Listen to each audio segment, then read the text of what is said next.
Hello అండి, నమస్తే. నేను లలిత.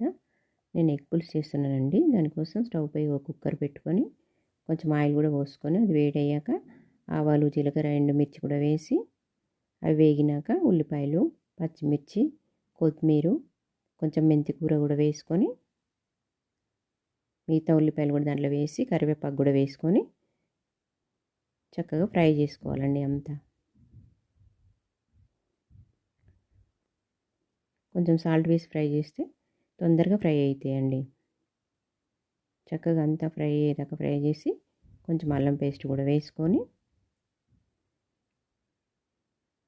కొంచెం పసుపు, ఇంగువ కూడా వేసి ఒకసారి అంతా కలిపేసుకొని కొంచెం కారం, సరిపడా సాల్ట్ కూడా వేసి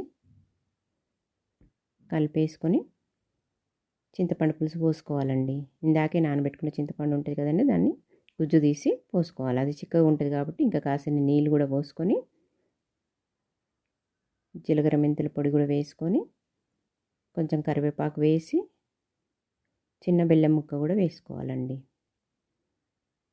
ఒకసారి కలిపేసుకొని చిన్న బెల్లం ముక్క కూడా వేసి కలిపేసి కుక్కర్ మూత పెట్టుకోవడమేనండి. 4 విజిల్లు వచ్చేదాకా కుక్కర్ మూత పెట్టుకోవాలి. ఇప్పుడు కూర రెడీ అయిపోయిందండి. ఇందులో కొట్టిపోసిన ఎగ్లు కానీ ఉడకబెట్టినవి కానీ వేసుకోవచ్చండి. నేను ఒకటి కొట్టిపోసి 2 ఉడకబెట్టినవి వేసుకుంటున్నానండి.